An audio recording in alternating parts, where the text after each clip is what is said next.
Hey everyone, welcome back to Elemental Cartomancy. I hope everybody's doing okay. It's Saturday here, finally the weekend. Yeah, spirits are high, feeling good. Um, I'm coming on today because I want to show you something that's extra special. But just a bit of like, kind of, I suppose, backstory first. So through the week, I took delivery of a box that I wasn't expecting.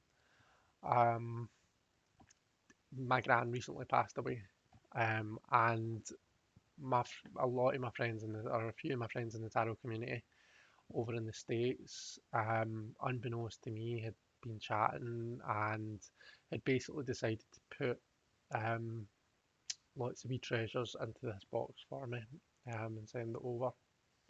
I'm not doing like an unboxing or anything like that because well, it was quite an emotional experience and quite personal.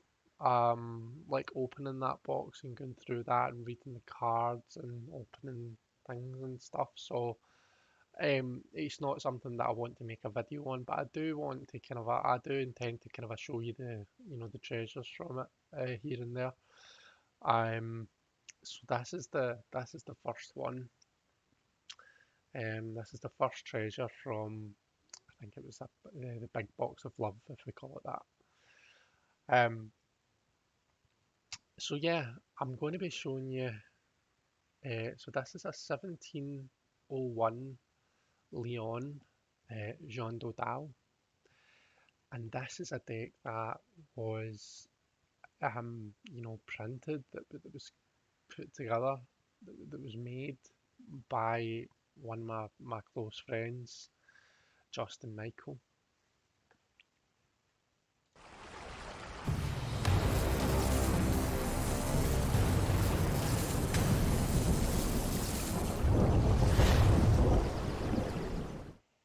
Okay, guys, so let's move the keyboard out the way.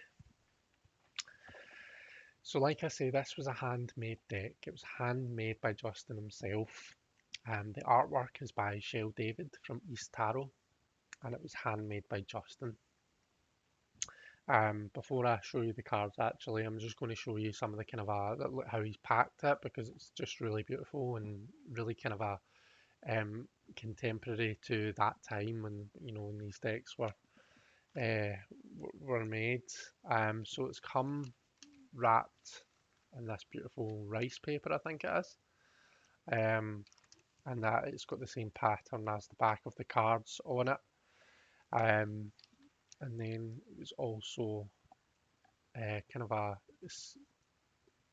kind of a seal wrapped. And this, no, I can't get the cards back into this. I don't want to force them in. Because it's kind of like a money band, isn't it? It's like they're quite tightly packed in, but it's got Justin's stamp on it, which I'm showing you upside down. Um, and yeah, he's written on here so that I know what the deck is. Um, so yeah, that's something that I'll be keeping, and then it came wrapped in this as well, banded in this. Which again has kind of has a stamp. The red one was his seal. Sorry, I said stamp. Um, so these are the cards here. These are the backs.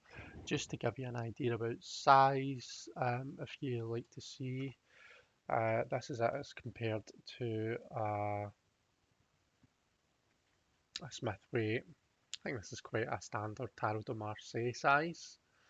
Um, but yeah, these are the backs. The cardstock is just, I mean, it's a handmade deck, and you can really tell just when you pick it up.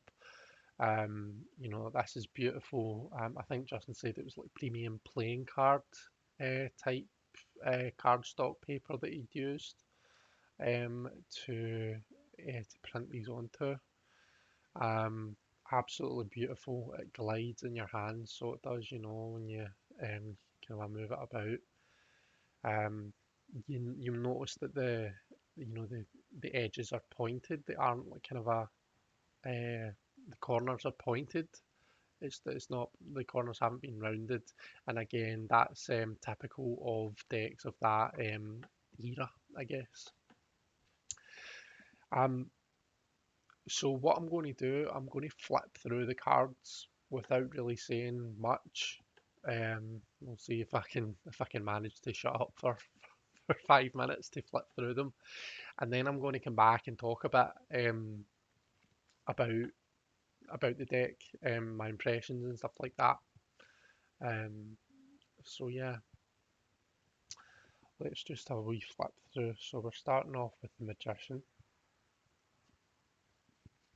and it's typical again of, I think, of Marseille for the Fool to be the final Arcanum, the final major Arcanum. I am Lapansis, Ponsis. Um, I've never seen another deck where the High Priestess is called that, so that was interesting. Imperatrice,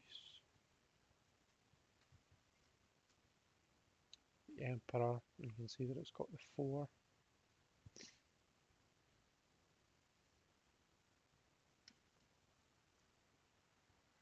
The Pope.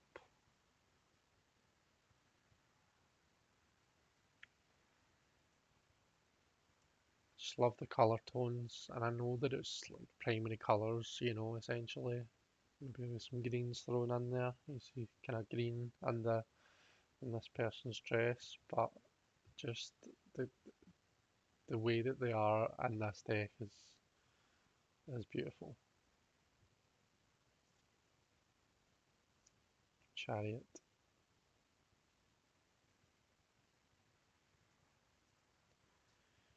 Justice. Of course, Justice is at position 8 in Tarot de Marseille. The Hermit, we can see in the Roman numerals, they're quite, I don't know if I want to call it old style Roman numerals. I don't really know whether it's I'm talking about the fact that the 9 is V and then 4 I's rather than IX, 1 before 10. I don't know if that's like an older way of doing Roman numerals, or I'm not really sure. But again, that's something that's quite typical of Tarot de Marseille. 10,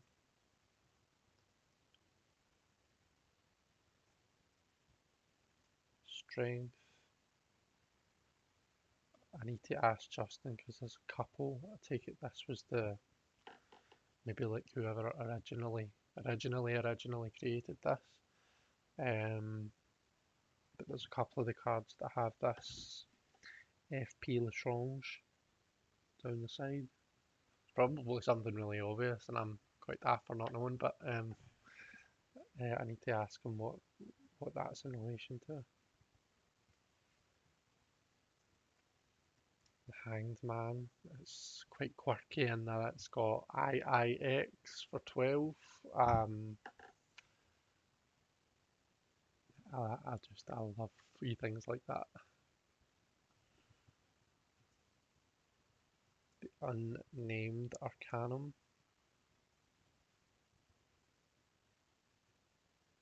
13.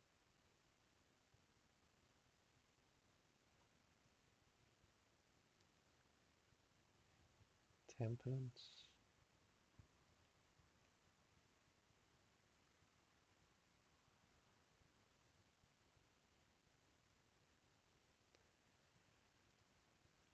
Devil,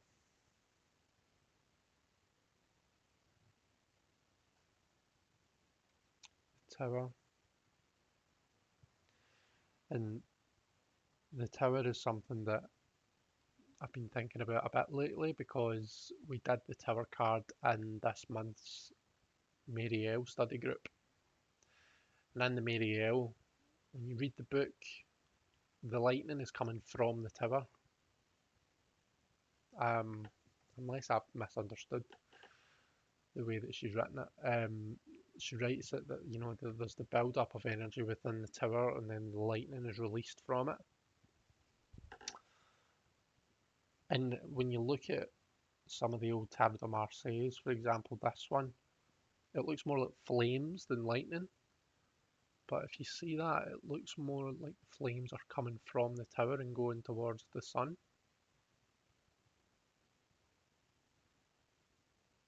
So that's really interesting. Or am I just a nerd?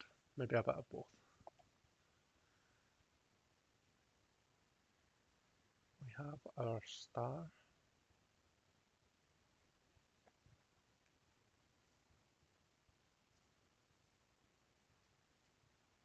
The moon.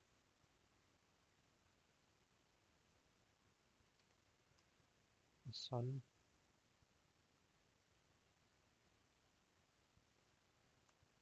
Judgment. So much for me not speaking, eh? And the world. Oh, and the fool as well, of course. The unnumbered arcanum.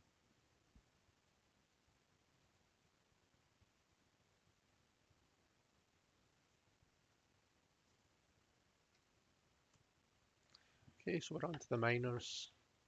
Move this out of the way. I'll probably flip through these a fair bit quicker, but you can slow down or speed up YouTube um, as you need to. So feel free to change the speed.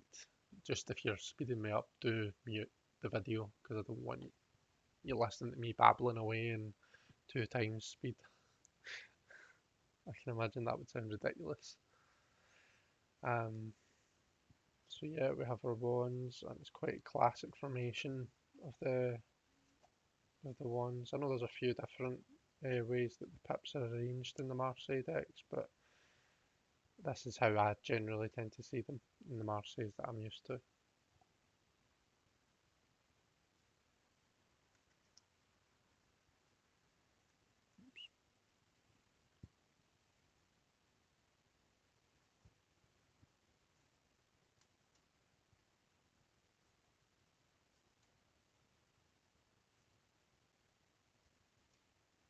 Okay, so we have our page, and again we have this FP Lestrange printed.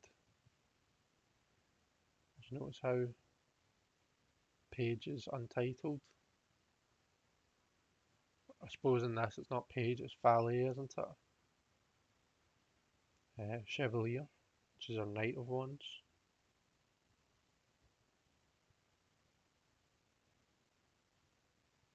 It almost looks like he's got the horse by the mouth, doesn't it? It looks as though he's reaching round with his hand and grabbing the horse by the face, like forcing it to look at something that's over here to see where their eyes are both pointing. It's interesting. Queen and the king. It's quite typical of the King of Wands to have his or batons, to have his baton pointed down, like he does here. At least I think it's pointed down.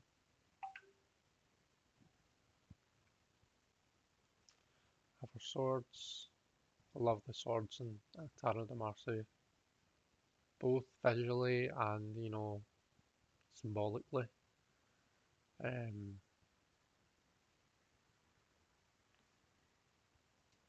like I just love how you start off with the ace, you get the two of swords that represents this stalemate, and then you get the three, which is like the two plus the third sword is breaking through the stalemate.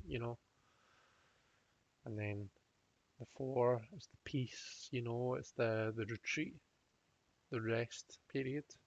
And then the five, again, that other sword, that odd sword is coming to break through that, break that peace, break that rest. And six is the harmony, the taking time away from it, the kind of a getting yourself into the right mindset, that kind of a thing. Just I think getting comfortable, and then the 7, and comes that sword again, and it's breaking that harmony, it's breaking that comfort, because the 7 of Swords is about thinking outside the box, it's about putting yourself in an uncomfortable position. Um,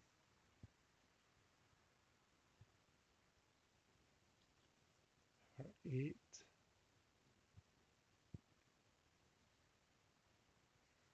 or 9,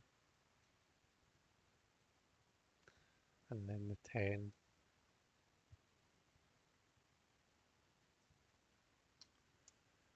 the Valet, Knight, oops, Queen, and King. You can always tell you've got yummy cardstock when the cards glide like that when you're trying to flip through them. Okay, so our cups are next. For ace, or 2, and we see Jean Dodal here, the bottom of the 2 of cups. Or 3, 4, 5,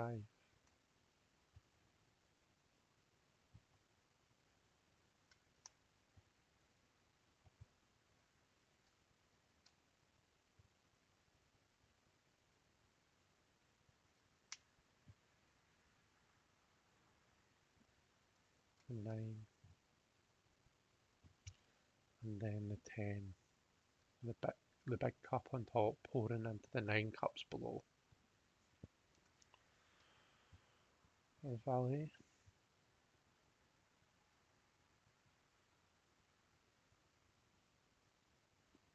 Kind of looks a bit like the cup is covered up by his clothing, doesn't it? Am I just not looking at it properly?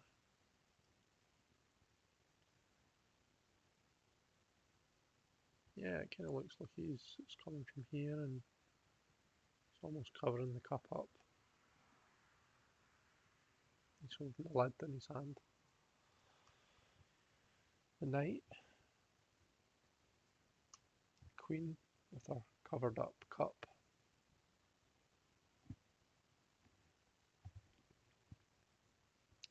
And the King. And then the final suit, the final suit is the coins.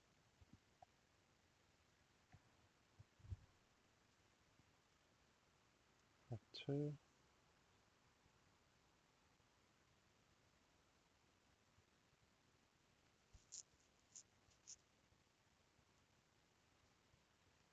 3, 4. You notice how, just make sure, no,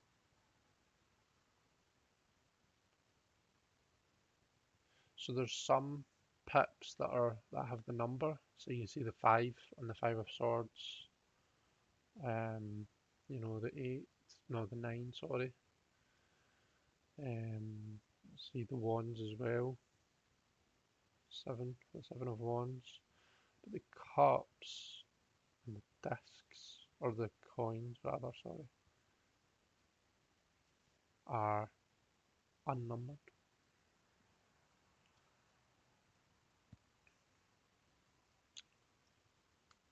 So 5,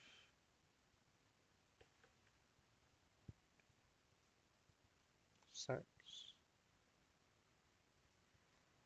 7,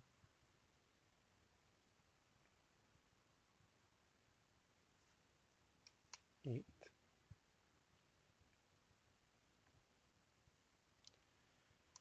9, and 10.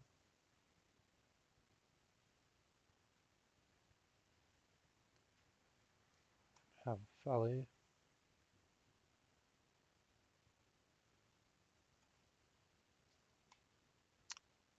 Knight,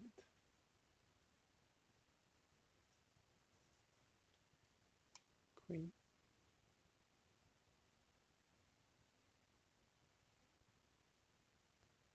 And last but not least, our king, king of coins.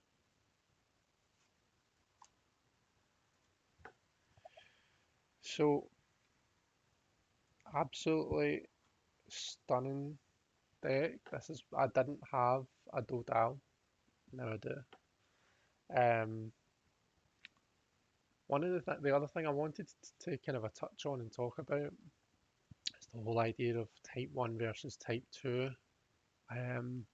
Now, there's a lot of really good resource out there into the idea of Type 1, Type 2, maybe even Type 0. If you look at channels like Justin's channel, I know Justin talks about it often. I know he's recently done a video about Tarot de Marseille and what it is. Masha, Musings by Masha, is another channel that, well, I mean, between those two channels, that's probably where I've got all of the very small bit of knowledge that I've got on the kind of topic. Something that I did a while back and something that I'm going to show you is I made a bit of it's just a document with a table that demonstrates Type 1 versus Type 2. And it was when we were kind of doing the Tarot de Marseille study group, and I was interested in the differences and stuff like that. So what I'll do is I'll show you the screen. I've got it set up on my other screen here. So as you can see, it's just a table and it looks at some of the attributes of Type 1 Tarot de Marseille versus Type 2 Tarot de Marseille. So, for example, the Fool. In Type 1, the Fool will typically be entitled Le Faux or Le Folle, whereas in Type 2, you'll normally see it titled Le Mat. Okay. And I've kind of put in some photographs of some Type 1s and some Type 2s just to kind of demonstrate. Okay.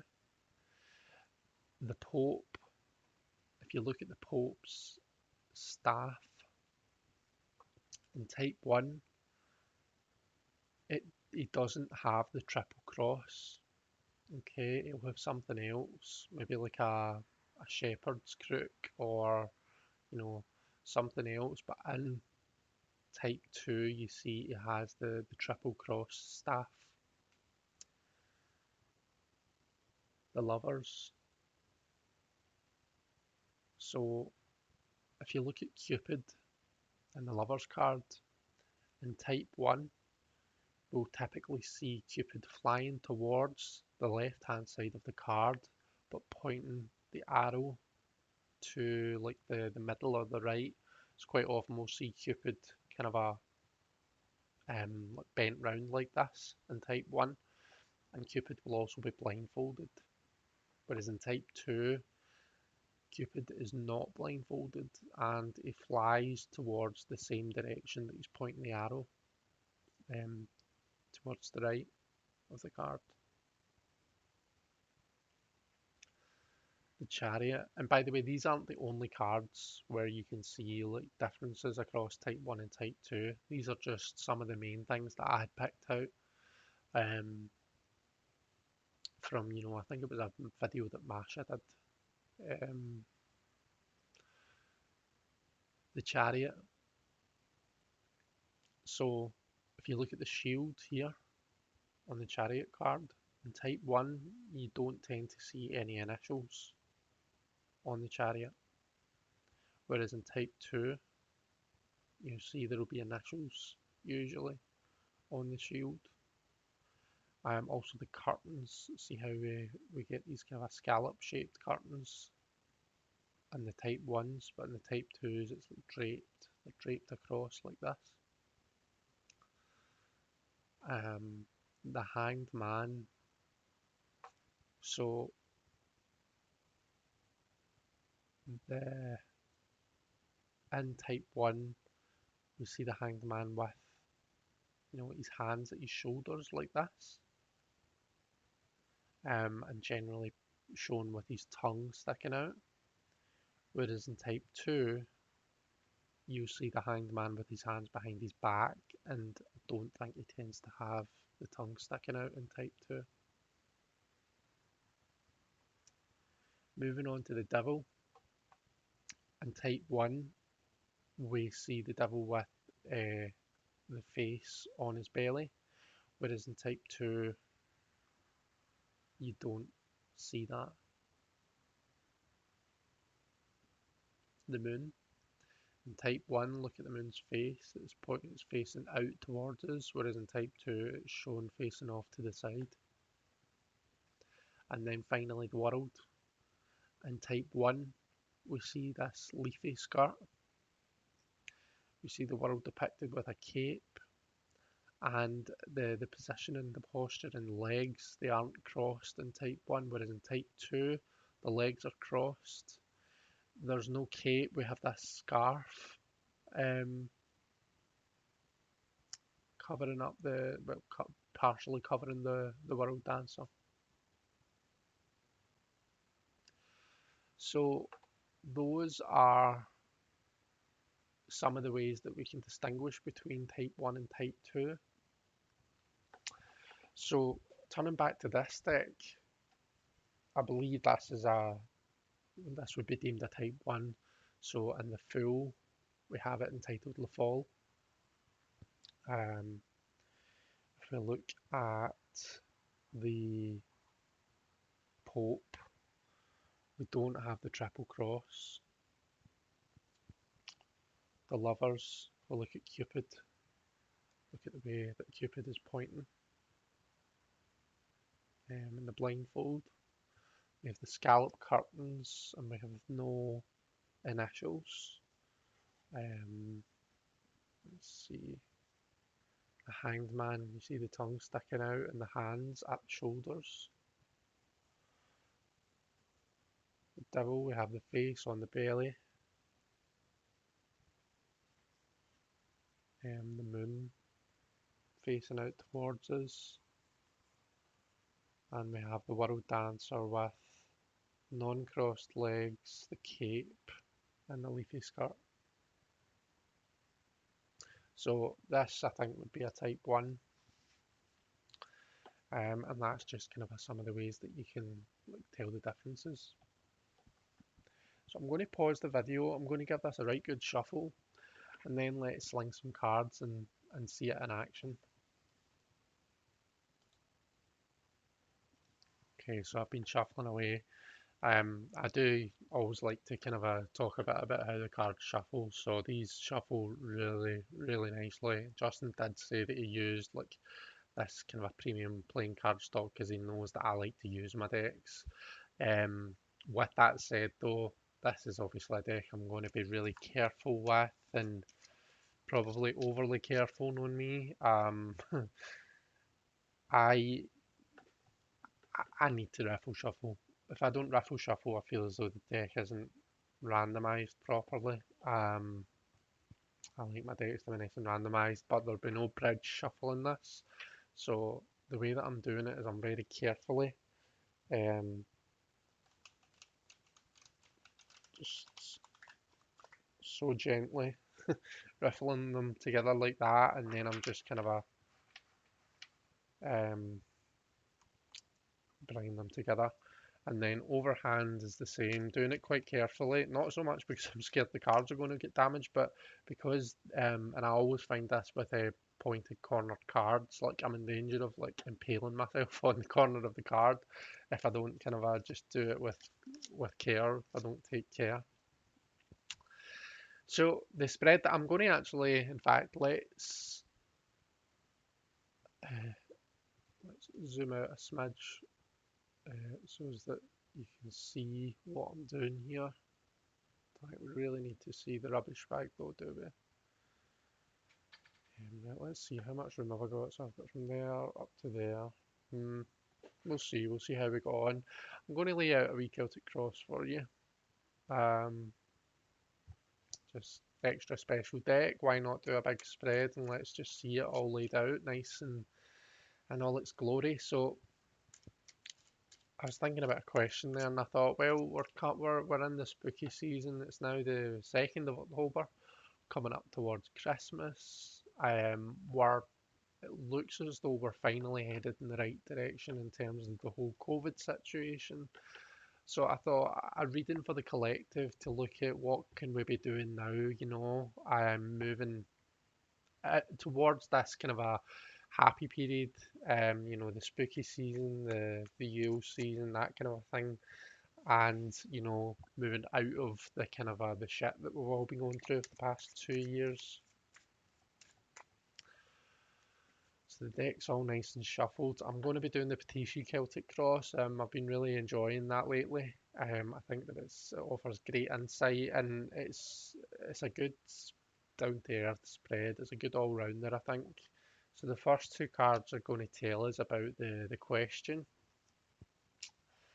We've got the Wheel of Fortune and the Two of Swords. So we've been in a bit of a stalemate situation for quite a long time now, and we finally see the wheel turning again. We finally see that change happening. This will be like, brief. I'm not going to go right into the nitty gritty of this spread. I'm going to be fairly kind of a brief and Cliff Notes version about it. Um, so up on top is what we're doing right now, actions that we're taking right now towards our goals, towards where we're trying to get, towards the question essentially. So we've got the Four of Wands there, so creating that stability, we're trying to get ourselves back into that stable place, we're trying to get the world healthy again essentially.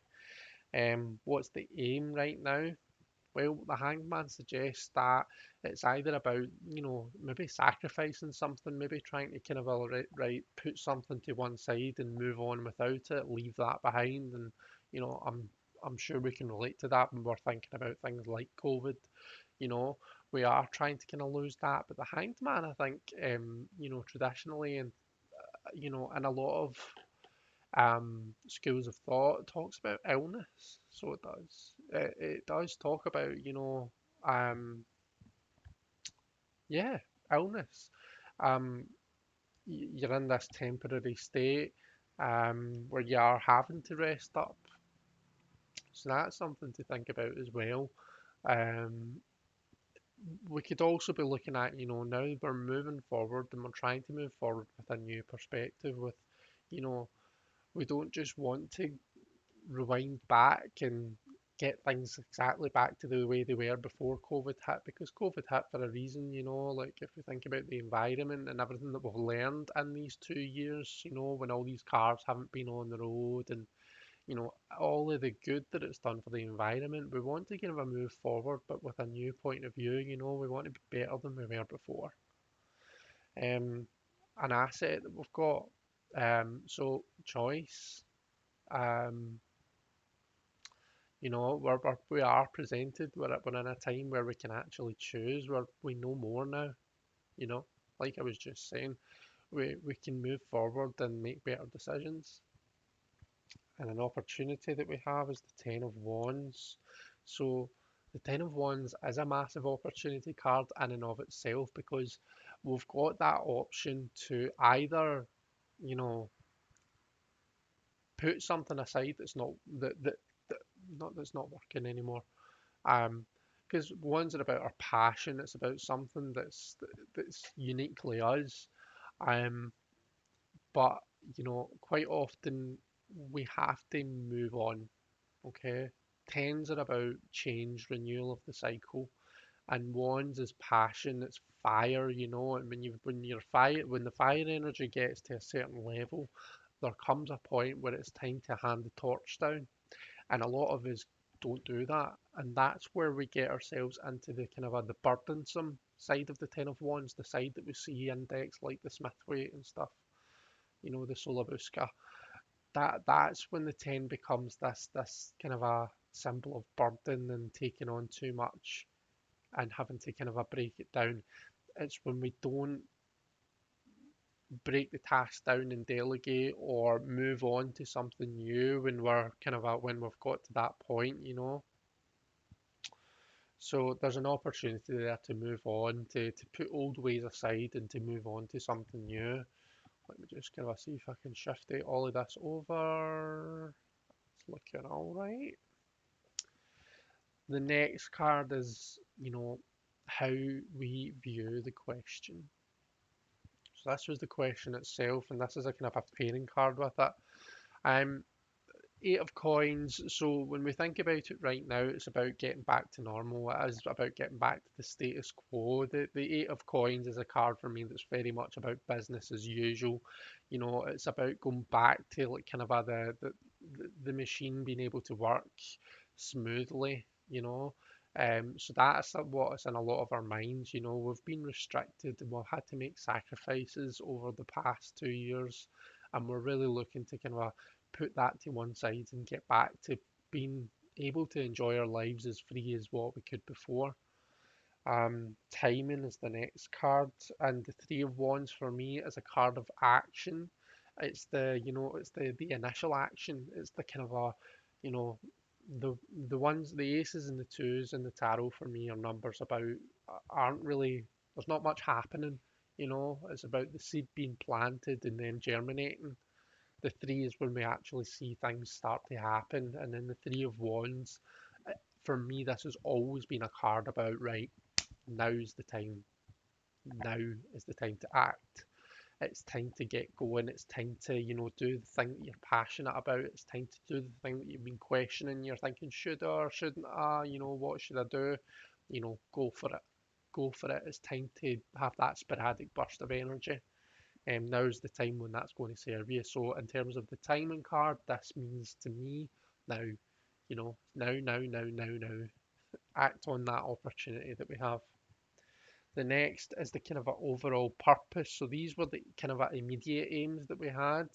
The next card talks about the overall purpose, and justice talks about getting back into a stable structure, a stable system where it's all of the cogs and wheels are working the way that they should. Um, we often think when we see the word justice, we think about like the legal system or legal systems, cause and effect, that kind of a thing. We see the scales here. I think Libra when I see scales, but we see the scales meaning balance. So we want to get back to that. Well, 8, 8. I'm saying similar things for the both because I like to be quite numerological about tarot, especially when it comes to reading Tarot de Marseille.